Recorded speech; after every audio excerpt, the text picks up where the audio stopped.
وصفة تاع شكشوكة بطاطا في 5 دقائق.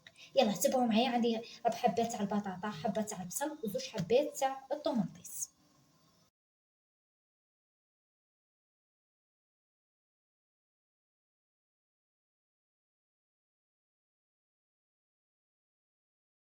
تبعوا معايا نقلي البصل، نديرو الملح ونديرو الزيت.